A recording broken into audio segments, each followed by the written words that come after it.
ونعوذ بالله من شرور أنفسنا ومن سيئات أعمالنا من يهده الله فلا مضل له ومن يضلل فلا هادي له ونشهد أن لا إله إلا الله وحده لا شريك له ونشهد أن سيدنا ونبينا ومولانا محمدا عبده ورسوله الذي أرسل بالحق بشيرا ونذيرا وصلى الله عليه وعلى آله وأصحابه وأزواجه وذرياته وسلم تسليما كثيرا كثيرا أما بعد فأعوذ بالله من الشيطان الرجيم بسم الله الرحمن الرحيم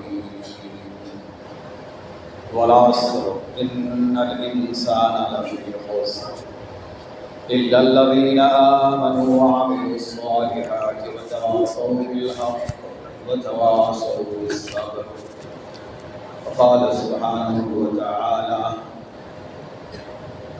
ولا تحينوا ولا تحزنوا وأنتم الأعلون إن كنتم مؤمنين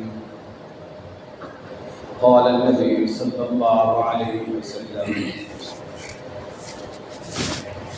من رأى منكم منكرا فليغيره بيده فإن لم يستطع فبلسانه فإن لم يستطع فبقلبه وذلك أضعف الإيمان صدق الله مولانا العظيم وصدق رسوله النبي الكريم ونحن على ذلك لمن الشاهدين والشاكرين والحمد لله رب العالمين اللهم صل على سيدنا محمد وعلى آل سيدنا محمد وبارك وسلم قابل احترام بزرگوں اور عزیز نوجوانوں،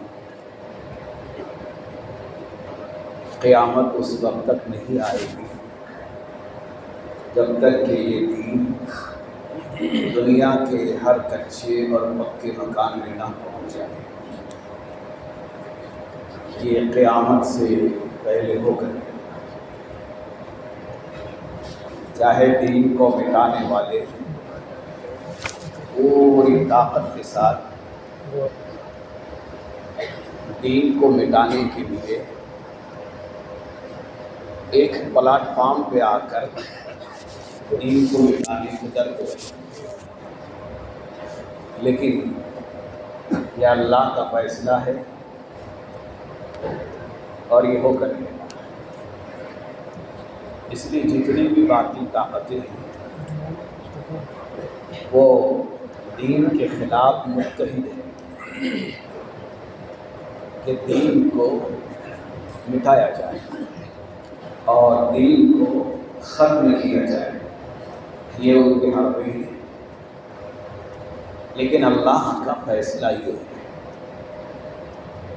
قرآن کریم میں اِنَّا نَحْنُ نَزَّلْنَا الذِّكْرَ وَإِنَّا لَهُ لَحَافِظُونَ، ہم نے اس قرآن کو اتارا ہے اور ہم ہی اس کی حفاظت کرنے والے ہیں۔ قرآن سے مراد اللہ کا پورا دین، یعنی ہم نے اس زمین پر دین اسلام کی تبلیغ کے لیے اپنے نمائندے نبیوں کے نام پر بھیجے اور زمانے کے بسنے والے انسانوں نے ان نبیوں کی تکذیب کی ہے اور حق کے مقابلے میں باطل آیا ہے اور اس کو مٹانے کی کوشش کی ہے، لیکن اللہ نے کہا اس کی حفاظت کرنے والے ہم ہیں۔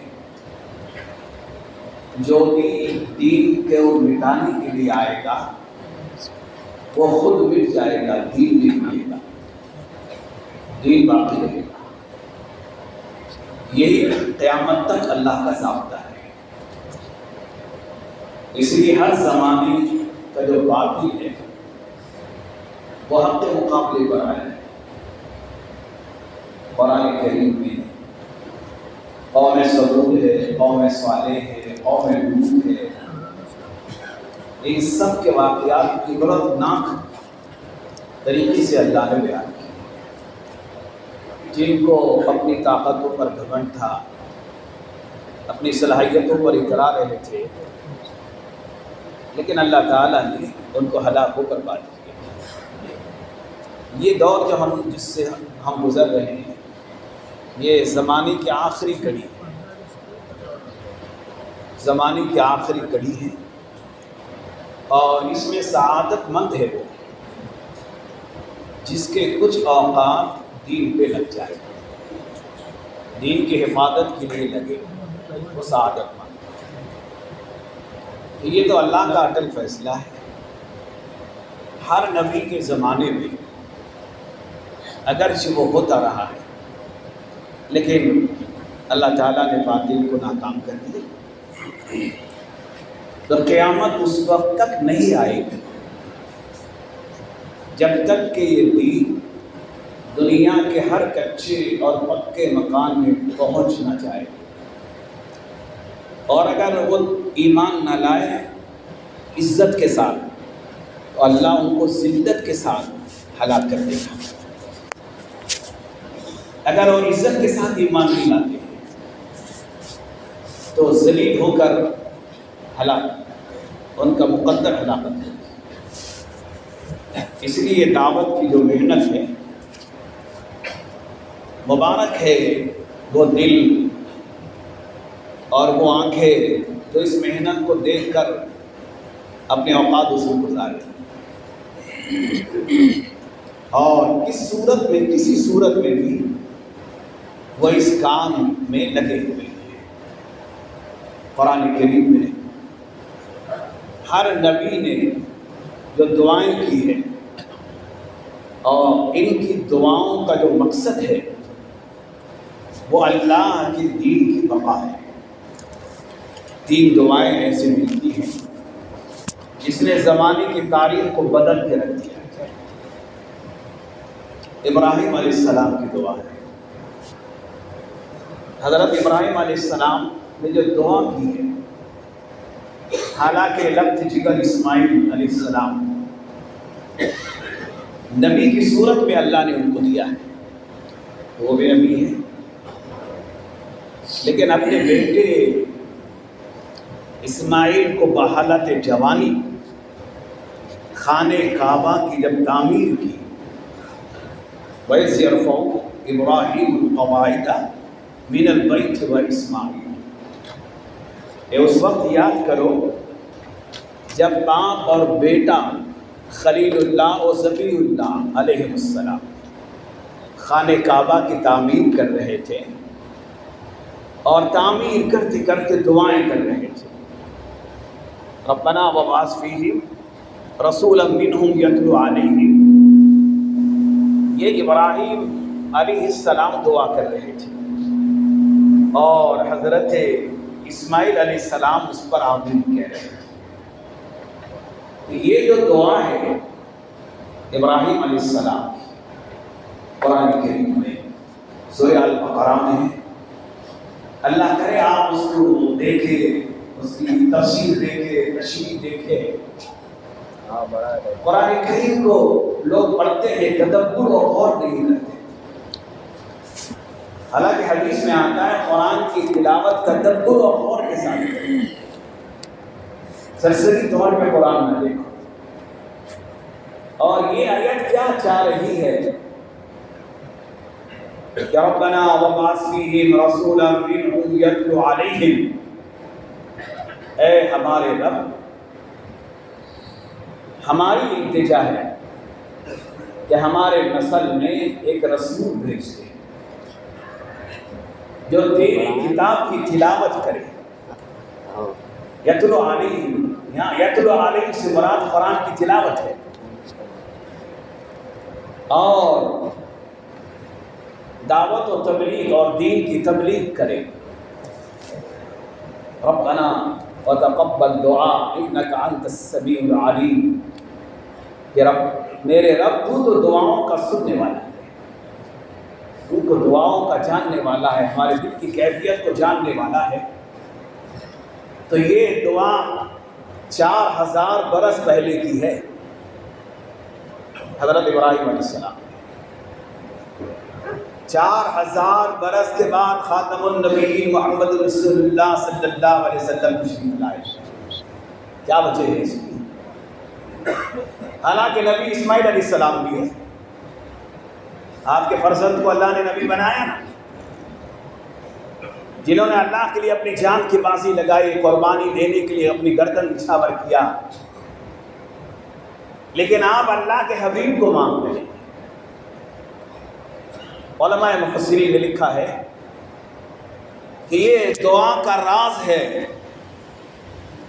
کہ یا اللہ میں اس گھر کو بنا رہا ہوں، یہ گھر قیامت تک آباد رہے تو محمد رسول اللہ مجھے دینا، تاکہ وہ محنت کر کے قیامت تک مطاف میں لوگ طواف کرتے رہے۔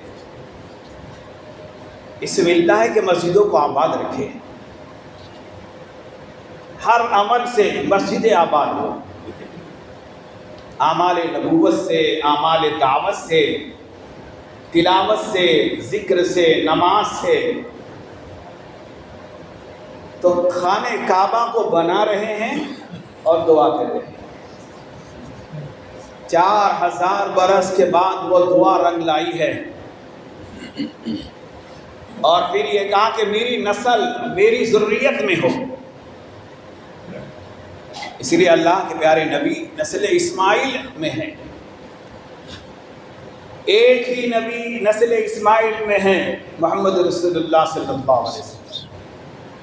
باقی جتنے نبی ہیں بنی اسرائیل میں، یعقوب علیہ السلام سے چلے ہیں 5000 نبی بنی اسرائیل میں،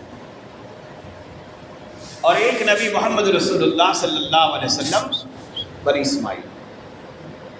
تو یہ دعا تاریخی دعا ہے، اور قیامت تک اس دعا نے دنیا کا نقشہ بدل دیا۔ اللہ کرے میری باتیں آپ کو سمجھ آ جائے کہ ہم دعوت کو 10 چلہ 4 مہینے یہی سمجھتے ہیں، یہ تو ایک ابتدا ہے، ورنہ اس کا تعلق ان نبیوں کی دعاؤں سے ہے۔ اس لیے دعوت کے کسی عمل کو بھی زمین کا بسنے والا ایمان والا کبھی تحقیر کے نگاہ سے نہ دیکھے، یہ کیا عمل کر رہے ہیں، یہ کشت کے ذریعے کیا کر رہے ہیں۔ علماء نے لکھا ہے دین کے کسی عمل کو ہلکا جاننا آدمی کو کفر تک ملا دیتا ہے، صرف تحقیر سمجھنا، اور یہ ارتداد کی پہلی سیڑھی ہے، یہیں سے ارتداد کی وہ آتی ہے۔ جتنے بھی کوالیفائڈ لوگ ہیں وہ اپنی عقل کے گھوڑے دوڑاتے ہیں اور اسلام کو اپنے تابع کرنا چاہتے ہیں، دین کے وہ تابع ہونا نہیں چاہتے۔ جو دین کے تابع نہیں ہو رہے ہیں بالآخر دجال کے فتنے میں آنے والے ہیں۔ یہ لکھ لیجیے آپ میری بات، دین میں عقل کے گھوڑے نہیں دوڑائے جاتے، کسی عمل کو تحقیر، دین کے کسی عمل کو بھی تحقیر سے نہ دیکھے۔ شیخ زکریا علیہ الرحمن نے کہا ورنہ ڈر ہے اس کے ایمان کا، خطرہ ہے اس کو کفر کر جائے، کیوں اس نے دین کے عمل کو ہلکا سمجھ لیا ہے۔ جو عمل کو اللہ کہہ رہا وَمَنْ أَحْسَنُ قَوْلًا مِّمَّنْ دَعَا إِلَى اللَّهِ وَعَمِلَ صَالِحًا وَقَالَ إِنَّنِي مِنَ الْمُسْلِمِينَ، کہ اس سے بہتر کس کی بات ہو سکتی ہے جو لوگوں کو اللہ کی طرف بلا رہا ہو، جو اللہ اس کی تعریف کر رہا ہے اور یہ مسلمان اس کی تحقیر کر رہا ہے۔ تعجب ہے۔ اس لیے خلیل اللہ نے حبیب اللہ مانگا ہے، جانتے ہیں کہ حبیب اللہ وہ نبی ہوگا جو زمین کے بسنے والے ایک ایک انسانیت کے ہدایت کے لیے تڑپ رہا ہوگا، ایک ایک انسان کے لیے۔ تو یہاں ابراہیم علیہ السلام کی وہ دعا ہے جس سے پورا خانہ کعبہ بیت اللہ نے آباد کیا ہے، اور وہ دعا رنگ لائی ہے۔ ابراہیم علیہ السلام نے لخت جگر اسماعیل کو چھوڑا تو وہاں کیا دعا مانگی؟ شیرخواری کے زمانے میں چھوڑا تھا، دودھ کے زمانے میں۔ اللہ کا نبی ہے، خلیل ہے، ہر امتحان میں پاس ہوئے ہیں، لیکن اب لخت جگر کو چھوڑا، صفا کے پہاڑی سے نیچے اتر رہے ہیں کہ صبر کا بندھن ٹوٹ گیا، آنکھوں میں آنسو جاری ہو گئے، تو نماز کی نیت باندھی، صفا کے پہاڑی کے نیچے 2 رکعت نماز پڑھی۔ یہ قرآن کا حکم ہے، یا ایھا الذین آمنوا استعینوا بالصبر والصلاۃ، اے ایمان والو ہر مصیبت کے گھڑی میں نماز اور صبر سے اللہ کی مدد اتارو، ہر مصیبت کی گھڑی میں۔ تو اللہ کے خلیل نے کہا یہ تو بیٹا جدا ہو رہا ہے، اب دل بے قرار ہے، اس دل کے قراری کے لیے نماز کے لیے باندھ لی، اور نماز کے بعد جو دعا کے لیے ہاتھ اٹھایا ہے تفسیر معارف میں ہے سورہ الصافات کے، جس میں اللہ تعالیٰ نے آیت ذکر کی ہے۔ فرمایا ربنا وبعث فیہم، ایک یہ دعا خانہ کعبہ کی تعمیر کرتے ہوئے، اور یہاں کی دعا ربنا انی اسکنت من ذریتی بواد غیر ذی زرع عند بیتک المحرم ربنا لیقیموا الصلاة فاجعل أفئدة من الناس تهوی الیہم وارزقهم من الثمرات لعلهم یشکرون۔ اے ہمارے رب، میرے پروردگار عالم، میری ذریت و میری نسل کو میں غیر ذی زرع میں آباد کرنا، انسانیت نہیں ہے، دق صحرا ہے۔ اللہ تعالیٰ نے دعا میں کہا کیوں آباد کر رہے ہیں خلیل؟ تو کہا ربنا لیقیموا الصلاۃ، اس لیے کہ یہ بیت اللہ کی طرف رخ کر کے نماز کا اہتمام کرنے والا ہے، اور دعا کی کیفیت یہ ہے کہ آپ کی داڑھی مبارک ناف تک لمبی ہے، پوری آنسو میں تر ہے، سجدگاہ بھی کی ہوئی ہے۔ تو یہاں یہ دعا مانگی بیت اللہ کی آبادی اسماعیل کے ذریعے ہو، یا اللہ یہ دو ہے، تیسرا تو ہے۔ کھانے کو کچھ بھی نہیں ہے، پھلوں کا رزق دینا، پینے کے لیے پانی کا انتظام کر دینا تاکہ یہ تیرے شکر گزار بنے۔ تو یہاں کی دعا یہ ہے، اور بیت اللہ کے تعمیر کی دعا وہ ہے جس نے تاریخ میں دنیا میں اسلام کا نام پرچم اتنا بلند کیا کہ اس وقت سے لے کر حضور پاک صلی اللہ علیہ وسلم کی ولادت سے اور نبوت سے اور میدان بدر سے میدان کربلا تک اور آج تک سارا باطل مل کر بھی اس دین کے ڈھانچے کو نہیں ڈھا سکا۔ اس کی بنیادیں اتنی مضبوط ہیں۔ ایک یہ ابراہیم علیہ السلام کی دعا، دوسرے موسیٰ علیہ السلام کی دعا۔ موسیٰ علیہ السلام کو جب اللہ تعالیٰ نے فرمایا اذهب الى فرعون انه طغى، جاؤ فرعون کے پاس، بڑا ظالم متکبر ہے، خدائی دعوے کر رہا ہے، جاؤ، تو فوراً دعا مانگی موسیٰ علیہ السلام نے۔ وہ دعا قرآن کریم میں ہے، قال رب اشرح لي صدري ويسر لي امري واحلل عقدة من لساني يفقهوا قولي، یا اللہ یہ کام جو تو نے مجھے دیا ہے میرے لیے آسان فرما۔ وہ تو ظالم ہے، جابر ہے، متکبر ہے، خدائی دعوے کیا ہے، اس کے یہاں میرا بچپنا اور جوانی گزری ہے اور میں اس کا ظلم جانتا ہوں، یا اللہ تو میری مدد فرما، اس کام کو میرے لیے آسان فرما، میری زبان کے گرے کو کھول دے اور ایسی زبان میں تاثیر پیدا کر دے، طرز تکلم مجھے ایسا دے دے کہ میں جو بات کروں اس کے دل میں اترتی ہی چلی جائے۔ پھر کہا یا اللہ ہارون آخر جد بھی وادری، میرے بھائی ہارون کو میرے بھائی ہارون کو نبی بنا دے، میرا وزیر بنا، ساتھی بنا،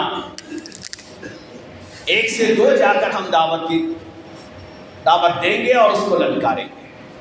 تو یہ دعا فوراً قبول ہو گئی، اسی وقت، ابھی مانگے دعا قبول ہو گئی۔ ہارون آخر بھی وابری، یا اللہ ہارون کو میرا معاون بنا، مددگار بنا۔ اللہ نے کہا کریم اللہ، ہم ہارون کو بھی نبوت دیتے ہیں، اذهبا، اب دونوں جاؤ، الی فرعون انہ طغی، اب دونوں جاؤ۔ جب دونوں جانے کا حکم دے دیا اور اس امر میں اللہ کی مدد اتارنے، دعا کے لیے ہاتھ اٹھائے، تو یہ فرمایا کئی نسبحک کثیرا ونذکرک کثیرا، کہ تم دونوں جاؤ لیکن میرا ذکر کثرت سے کرتے رہنا، تمہارے زبان میں میرے ذکر کی برکت سے میں تاثیر ڈال دوں گا۔ اسی لیے کہتے ہیں داعی کو گشت سے پہلے دعا اور ایسے عاجزی سے دعا، اور اس سے پہلے زبان کی تاثیر تقریر تحریر سے نہیں، زبان کی تاثیر ذکر اللہ سے پیدا ہوتی ہے۔ جتنا ذکر کریں گے اور اس کے بعد ملاقات کریں گے، اللہ اس کے دل کو نرم کرے گا۔ اس لیے اکابرین نے یہ لکھا ہے، ہمارے حضرت مولانا الیاس صاحب رحمۃ اللہ علیہ کے ملفوظات میں ہے یہ، اگر خصوصی ملاقات میں جا رہے ہیں تو رات کے تنہائیوں میں آدھا گھنٹہ جس کے بعد جا رہے ہیں اس کا نام لے کر دعا مانگے، یا اللہ تیرے قبضے میں اس کے دل ہے، ہم تو کمزور ہیں، کچھ بھی نہیں کر سکتے۔ یہ طرز ہے دعوت کا، یہ طریقہ ہے اکابرین کا، اور یہ نبیوں کا طریقہ ہے۔ نبیوں نے دشمنوں کے نام لے کر دعائیں کی ہیں۔ موسیٰ علیہ السلام کہہ رہے ہیں ہارون کو دے، اللہ نے دے دیا، پھر اللہ کہہ رہا ہے ذکر کرنا، وَلَا تَنِيَّ بِذِكْرِي، خبردار میرے ذکر سے غافل نہیں ہونا۔ پھر آگے فرما وَقَقُولَ لَهُ قَوْلًا لَيِّنًا، خوب ذکر کرنا، اللہ کی طرف متوجہ ہونا، اور جب اس کے پاس جائے تو نرم بات کرنا، گرم بات نہیں کرنا، ممکن ہے سمجھ جائے۔ اللہ تعالیٰ کی غایت درجے کی محبت دیکھیے، یہ دعوت کا راز ہے، راز۔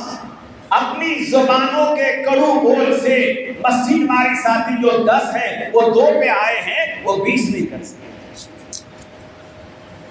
عام لوگوں کو کیا پیغام جائے گا؟ 30 سال سے مسجد ہماری جماعت کا کام ہے، ایک مسجدوں میں 25 ساتھی ہے، 26واں نہیں لا سکے، کیا وجہ ہے؟ زبان کی ترش روح نے قریب آدمی کو دور کر دیا۔ اس کی اچھائی، اس کی تعریف، اس کے لیے دعائیں، اس پہ خرچ کرنا۔ اللہ کے پیارے نبی آقا رحمت نے دشمنوں کو ہدیے نہیں دیے ہیں، تو یہ دعا فوراً قبول ہو گئی، اور اس دعا نے دنیا کا نقشہ بدل دیا۔ اگرچہ فرعون نے نہیں مانا، مفتی شفیع رحمۃ اللہ علیہ فرماتے ہیں ہر داعی کو سورہ طٰہٰ کی تفسیر دیکھنا کہ اس میں دعوت کے رموز اللہ نے بیان کیے موسیٰ علیہ السلام نبی کے ذریعے، ہر داعی۔ اور مفتی شفیع علیہ الرحمہ وہ ہے جنہوں نے معارف القرآن لکھ کر امت پر احسان کیا، اور آخری وقت حضرت مولانا الیاس صاحب رحمۃ اللہ علیہ کی صحبت پائی۔ دارالدیوبند سے نظام الدین آتے، حضرت کہتے ہیں مفتی شفیع آئے، جب اطلاع ملتی پورے نظام الدین میں خوشیاں ہو جاتی، کیا دیوبند کا بڑا عالم آیا۔ کہتے حضرت کو لا لو۔ حضرت جب آ کے قریب بیٹھتے، پیشانی پہ رکھتے، کہا الیاس اپنی حالت پہ رحم کھاؤ، اپنی حالت پہ رحم کھاؤ۔ حضرت جی الیاس صاحب رحمۃ اللہ علیہ اٹھ کے بیٹھ جاتے اور کہتے ہیں مفتی شفیع علیہ الرحمہ کو میرے لیے دعا کرو کہیں یہ کام سے میرے اندر استجراج پیدا نہ ہو جائے. کیا درد ہوگا جس پر اللہ نے یہ کام کھولا ہے. وہ یہ کہہ رہا ہے ہم تو کام کر رہے ہیں یا مذاق کر رہے ہیں. جو کر رہے ہیں اللہ کا شکر کہ اس نے لگا رکھا اور یہ صرف اللہ کا فضل ہے. حدیث میں آتا ہے اللہ تعالی نبی نے فرمایا اس دین کی مدد اللہ فاسق اور فاجر سے بھی کر دیتے. ہر کام کرنے والا یہ سمجھے کہ کہیں فاسق میں تو نہیں ہوں لیکن اللہ کام دے رہا ہے. تو دین کی مدد تو اللہ کتنے خیر ایمان والے خیر کے کام کرتے ہیں, کتنے خیر ایمان والے کرتے ہیں. یہ تو بہت متعلق شان ہے. یہ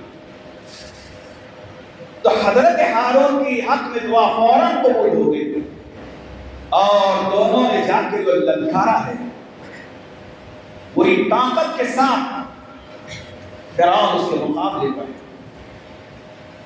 تفسیر معارف میں 6 لاکھ جادوگر موسیٰ علیہ السلام کے مد مقابلے ہیں. اندازہ لگائیے آپ. ادھر 2 مرد کھڑے ہیں, ادھر 6 لاکھ جادوگر ہیں. تو یہ اپنی طاقت کے بلبوتے پر حق کو کیسا دباتے ہیں. سمجھ رہا تھا حق کو دباؤں گا, ہر حربہ فیل ہے تو جادوگری کے ذریعے دبا دوں گا. اس کا عصا اسدحا بن رہا ہے, اسدحا بن کے عصا بن رہا ہے. تو جادو کے اثرات ہے. تو جادو زمانے کے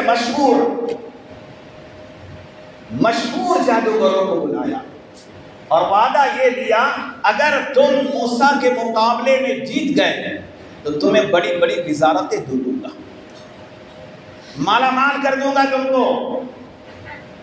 لالچ دیا. جادوگر بولے نہ سمائے. آپ پڑھیے اپنے ایمان کو تازہ کریں سورہ طٰ پڑھ کے. اور ہر کام والا جہاں منتخب فضائل اعمال اور اپنے مطالعے کے لیے حیات الصحابہ وہیں تفسیر معارف بھی دیکھیں تاکہ ہم دلائل سے زمانے کو سمجھا سکیں. تو یہ فرعونیوں کی چال ہے اور سارے انعام کی لالچ میں ہیں. تفسیر معارف میں ہیں ایک ساتھ 6 لاکھ اسدحا دوڑے تو پیغمبر کے جسم مبارک پہ لرزہ آ گیا, گھبرا گیا. فرمایا لا تخف, موسیٰ نہ گھبراؤ, ڈرو مت, آپ مت ڈرو, آپ مت گھبراؤ. وما تلک بیمینک یا موسیٰ, تمہارے ہاتھ میں یہ کیا ہے؟ قال ہی عصا, یہ میرا عصا ہے. تاسل موسیٰ, ہر دائی کے ساتھ ہماری مدد ہوتی ہے.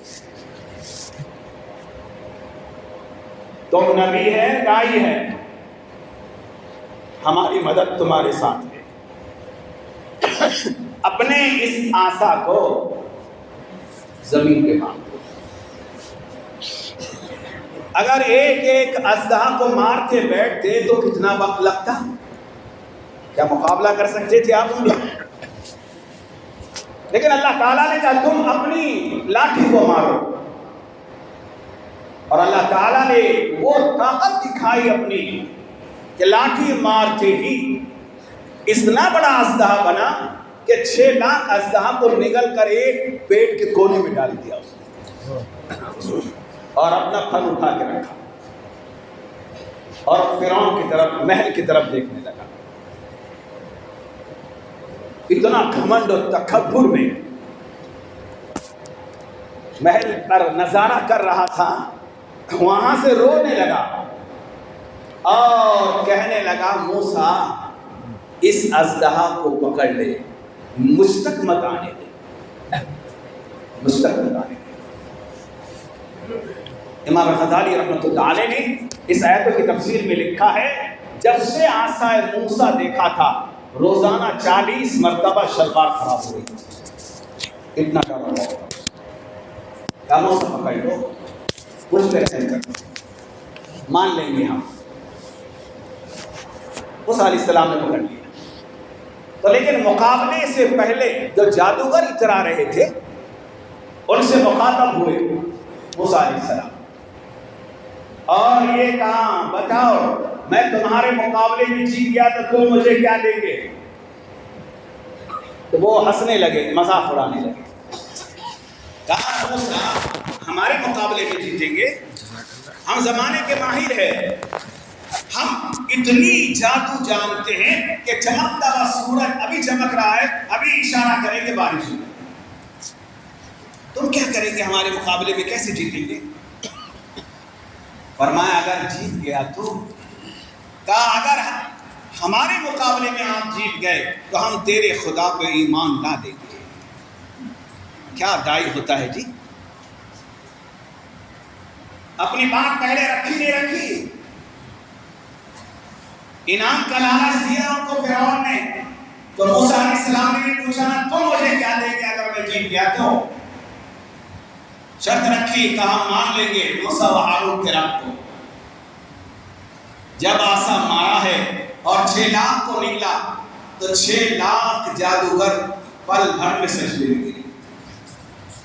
قرآن کہتا ہے قالوا برب موسیٰ و ہارون، ہم ایمان لائے موسیٰ اور ہارون کے رب پر۔ یہ کون سی بات تھی؟ یہ دائی کے آنسے میں کیسے پل بھر میں کام کر گیا؟ ساری باطل طاقت پر دعوت کا آسا مانو، جتنی بھی باطل طاقت ہے، جتنی بھی باطل طاقت ہے اس کو صرف دعوت کے آنسے کی ضرورت ہے۔ پیدل گشت ہو، ملاقاتیں ہو، حضرت مولانا یوسف رحمۃ اللہ علیہ کے ملفوظات میں ہے اللہ تعالیٰ کا جب عذاب دنیا میں منڈلاتا ہے تو اللہ تعالیٰ کا عذاب آسمان سے زمین تک آ جاتا ہے، لیکن 2 کام کی وجہ سے اللہ عذاب کو اٹھا لیتے ہیں۔ ایک مسجدوں کو آباد کرنا، مسجدوں کے آباد کرنے والوں سے عذاب اٹھا لیا جاتا ہے، اور دوسرا حق کی دعوت کے لیے پیدل جماعتوں میں چل کر ملاقاتیں کرنا، آنے والا عذاب اس سے اٹھ جاتا ہے اور باطل طاقتوں کے تمام حربے اس میں دفن ہوتے ہیں۔ یہ ہتھوڑا ہے دعوت کا۔ اب ہمارے نبی آقا رحمت کی دعا میں بتا رہا ہوں جو ہمارے نبی نے دعا کی ہے۔ ابراہیم خلیل اللہ نے حبیب اللہ کو مانگا، 4000 برس کے بعد اللہ نے دیا۔ موسیٰ علیہ السلام نے ہارون کو مانگا، فوراً دے دیا۔ حضور پاک صلی اللہ علیہ وسلم کو جب اللہ تعالیٰ نے نبی بنا دیا اور یا رسول بلغ ما انزل الیک من ربک وان لم تفعل فما بلغت رسالتہ، کہ میرے نبی میرے پیغام کو بندوں تک پہنچاؤ۔ پورا مکہ، پورا عرب اور اکیلے نبی، اپنے اور پرائے سب دشمن، بہت عاجزی سے دعائیں کی، دن بھر مکے میں دھکے کھانا، ظلم ستم کو برداشت کرنا، اپنے بیٹیوں کو سمجھانا، اور زینب رضی اللہ تعالیٰ عنہ جیسی خوبصورت بیٹی جو آپ کے پاس آ کر پانی کا پیالہ لا کر پلانا چاہ رہی ہے، لیکن باپ کی حالت کو دیکھ کے رو گئے۔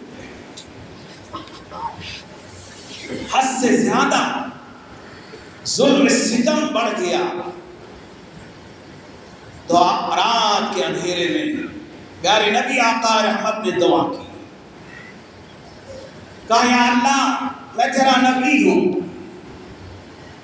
تو نے مجھے حق کی تبلیغ کی ذمہ داری دی ہے، یا اللہ محمد رسول اللہ کو تیرے خلیل نے مانگا، تو نے دے دیا، موسیٰ نے ہارون کو مانگا، یا اللہ تو نے دے دیا، یا اللہ میں بھی تجھ سے یہ مکے کے تو بڑے مانگ رہا ہوں جن کا دولت میں اثر ہے، طاقت میں اثر ہے، قبیلوں میں اثر ہے، یا اللہ میں تجھ سے مانگ رہا ہوں کہ میرے معین و مددگار بنے دعوت حق میں۔ ایک دولت پہ کرانے والا ابو الحکم ہے، جس کا دوسرا نام ابو جہل ہے۔ یہ دولت پہ کرا رہا ہے، طاقت پہ کرا رہا ہے، ورگلا رہا ہے، دشمنی میں کوئی کسر نہیں چھوڑا ہے۔ پورا عرب قبیلہ اس کے ساتھ میں ہے، پورے روسائے عرب اس کے ساتھ میں ہیں۔ یا اللہ ہدایت دے دے۔ اور ایک عمر بن خطاب ہے جس کا جلال ہے، جس کا غصہ ہے، جس کی جہالت ہے، یا اللہ وہ جوان سے پورا عرب تھرا رہا ہے، میں تجھ سے مانگ رہا ہوں یا اللہ میرا اس جوان کا جو اثر ہے وہ میرے دعوت کے لیے قبول فرما کر اس کو ہدایت دے دے۔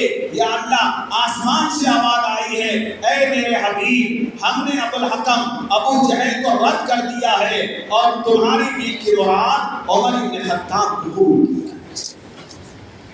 رات دعا ہوئی ہے، صبح دار ارقم پہ حاضر ہے۔ رات دعا ہوئی ہے اور صبح دار ارقم پر حاضر ہے، اور رات ادھر میٹنگ ہے، پلانات ہے، مشورے ہیں۔ محمد رسول اللہ کو ذبح کرنا ہے، محمد رسول اللہ کو ختم کرنا ہے، جان سے مارنا ہے۔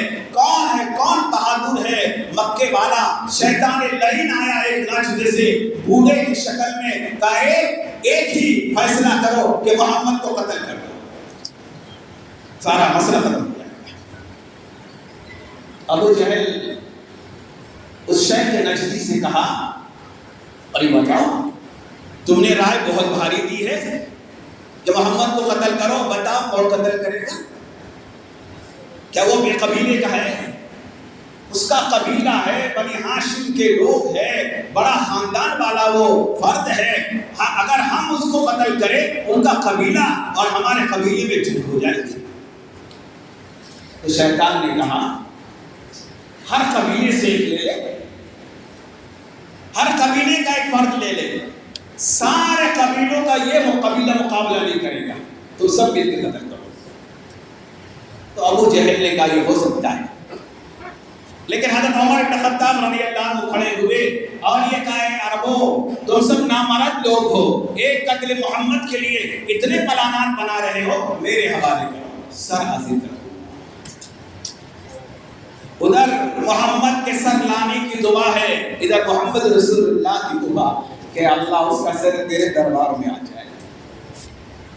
یہ درد رسول اللہ ہے، یہ درد ہے ایک انسان کا جو جتنا دشمنی میں بڑھ گیا اتنی اس کے حق میں دعائیں ہوتی۔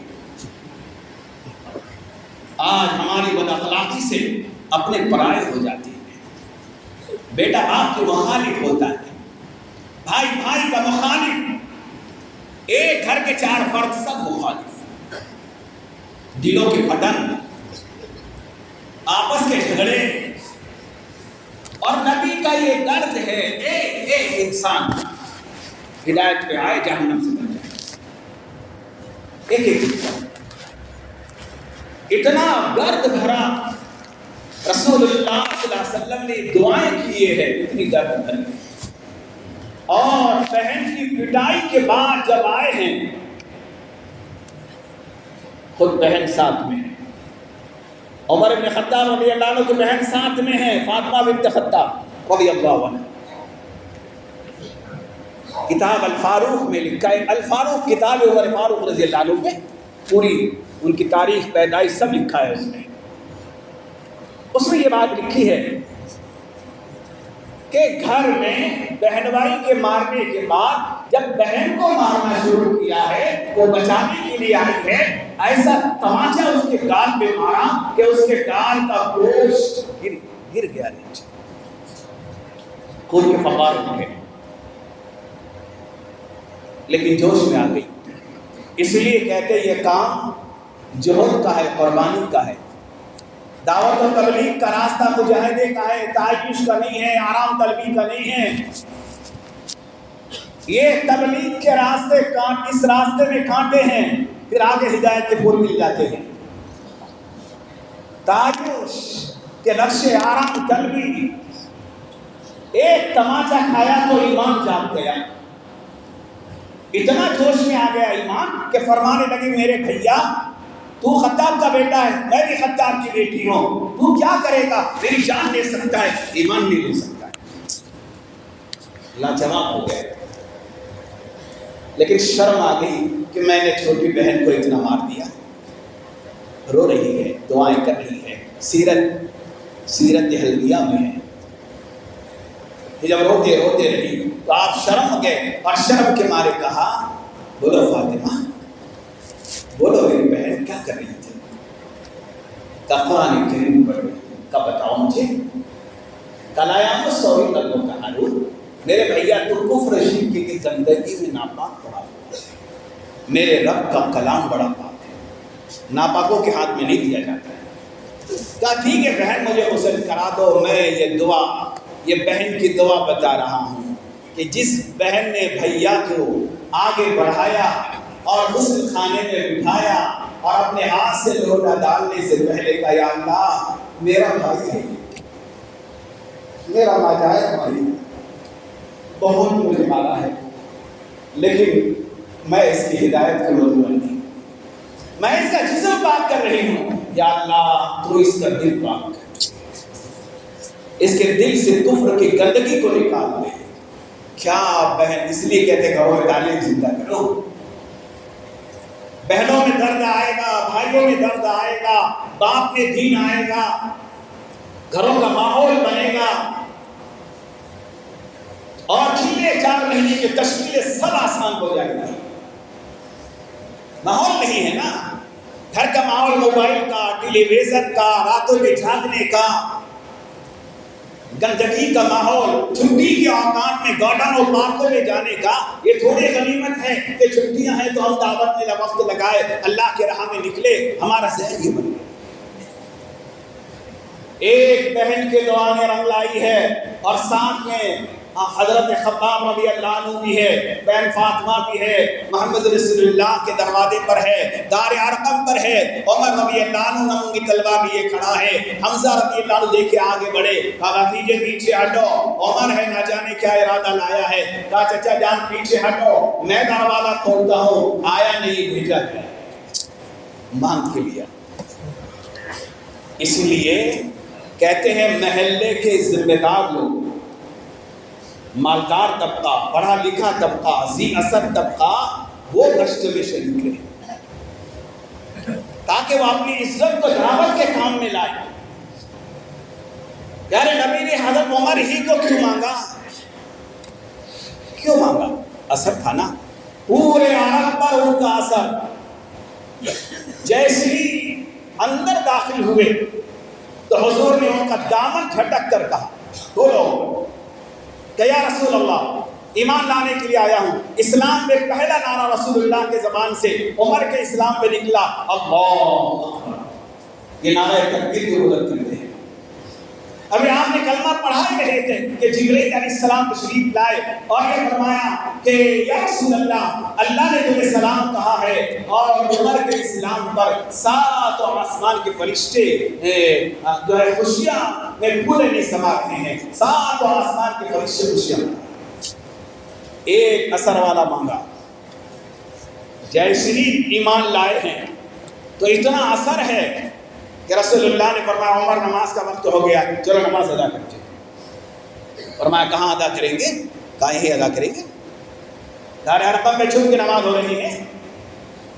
فرمایا پھر یہاں ادا کریں گے تو پھر عمر کی ایمان کا کیا فائدہ ہوگا؟ ان کافروں کو بتاتا ہوں، اور دار ارقم سے نکلے صفا پر آئے پہاڑ پر، وہیں درمیان میں گھر تھا، سیدائے صنادید مکہ، اے سرداران قریش، عتبہ، شیبہ، ابو سفیان، ابو جہل، ایک ایک کا نام لے کر کہا جو کھڑے ہوئے تھے، سن لو، میرے آنے سے پہلے تم نے حرم خالی کر دینا. میں اللہ کے رسول پہ، اس کے دین پہ ایمان لایا ہوں. بیت اللہ تمہارے باپ کی جاگیر نہیں ہے، اب تو نماز ہوگی، ہٹ جاؤ یہاں سے. سیرت میں آتا ہے اس اعلان پر نیچے اترنے سے پہلے پورا حرم خالی ہو گیا تھا. اس لیے میرے پیاروں، ہر فرد ذی اثر رکھنے والا علماء ہے، محدثین ہے، مفسرین ہے، اور ہمارا مالدار طبقہ ہے، محلے کا بڑا ہے، کارپوریٹر ہے، MLA ہے. یہ دعوت کے گشتوں میں رہیں، اور دعوت کے گشتوں میں جو ذلت ہے وہ ذلت سے دنیا کے ہزاروں عزت پالے. یہ پیارے نبی آقا رحمت ایک ایک انسان کا درد رکھنے والے ہیں. آخری میں اس کو دعوت دی رسول اللہ نے. ویشی بن حرب کو خط لکھا، اے ویشی ایمان لا.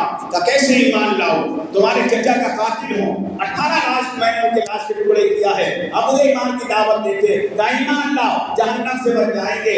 تو اللہ کے رسول کی دعوت پہ انکار کر دیا. پھر رسول اللہ نے خط لکھا کہ شرک کے علاوہ اللہ سارے گناہوں کو معاف کر دے گا. تو پھر بھی کہا میں تو مشرک ہوں، اللہ مجھے کیسے معاف کرے گا؟ پھر اللہ کے رسول نے کہا ایمان لے کر آ جا. کہ کیا ضمانت ہے تمہارے پاس کہ میں ایمان لاؤں تو مجھے جنت مل جائے گی؟ تو پھر اللہ کے قرآن نے اتارا اور یہ کہا قل یا عبادی الذین اسرفوا علی انفسہم لا تقنطوا من رحمت اللہ ان اللہ یغفر الذنوب جميعا. اے ویشی ایمان لا، تیری جنت کی ضمانت میں لے گا. اللہ نے کہا لا تقنطوا من رحمت اللہ، میری رحمت سے مایوس نہ ہو. ان اللہ یغفر الذنوب جميعا، میں ان کے گناہوں کو معاف کر دوں گا، میں تیری جنت کی ضمانت دے رہا ہوں. فوراً آ گیا، چادروں میں لپیٹ کر مدینے پاک میں رسول اللہ کی خدمت میں ایک نقاب پوش ہو کے آیا اور براہ راست سامنے آ گیا. صحابہ متحیر یہ کون عورت آ رہی ہے؟ سامنے آ کر اپنا چہرے سے نقاب ہٹایا تو وحشی تھا. عمر بن خطاب رضی اللہ عنہ، دیگر صحابہ تلوار نکال کے رسول اللہ کے پہرے داری میں لگ گئے. کہ یہ وحشی آ گیا ہے، یہ وحشی آ گیا ہے، نہ جانے کیا حرکت کر بیٹھے گا. اللہ کے رسول نے فرمایا تلوار نیام پہ رکھو. اس کو دعوت دے رہے ہیں جو چچا بتا 18 ٹکڑے کیا ہے رسول اللہ کے چچا کا، اور لاش میں کھڑے ہو کے دل چیر کے نکال کے ہندا کو دیا. کیا کوئی دائی یہ ضرب رکھے گا؟ کوئی کام کرنے والا یہ ضرب رکھے؟ ہر مسلمان یہ ضرب رکھے. پیارے نبی آقا رحمت نے کہا وحشی ایمان لاؤ. تو ٹھیک ہے یا رسول اللہ، ایمان لاتا. لیکن کلمہ پڑھانے سے پہلے پیارے نبی نے کہا بتاؤ وحشی میرے چچا جان کو کیسے قتل کیا؟ اور جب داستان سنائی ہے 11 سال کے بعد رسول اللہ کے آپ میں ہچکیاں بھر بھر کے رو. لیکن کہہ رہا وحشی کلمہ پڑھ لو، تم جنتی ہے، تم میرے بھائی ہے، بس اتنا کرو کہ ایمان لانے کے بعد میرے سامنے مت آیا کرو. تم آئیں گے تو مجھے اپنا چچا یاد آتا ہے. اللہ کرے ہر ساتھی وقت سحر میں اپنے ساتھیوں کے لیے دعا کرے، اپنے بھائیوں کے لیے دعا کرے، اور اپنی مسجدوں میں مسجد والی جماعت کو مضبوط کرے.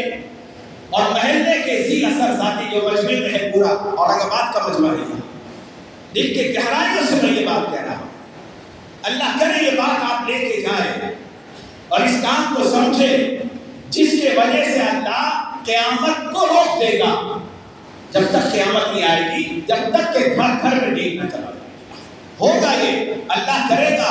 اس کے لیے پورا مجمع، مجھے امید ہے اللہ کی ذات سے کہ پورا مجمع کھڑے ہو کر اتنا تو کہہ دے کہ ہم ضرور انشاءاللہ یہ کام کریں گے. پورا مجمع اگر کھڑے ہو کے کہے گا تو یہ اللہ کو رحم آ جائے گا. اللہ کے کھڑے ہونے کو قبول فرمائے. فرمائے، آپ کی جوالی کو قبول فرمائے، اللہ دعوت کی بصیرت عطا فرمائے، اور اللہ تعالیٰ آخری دم تک ہمیں اس کام میں لگے رہنے کی توفیق عطا فرمائے۔ تشریف رکھیے، اطمینان سے نقد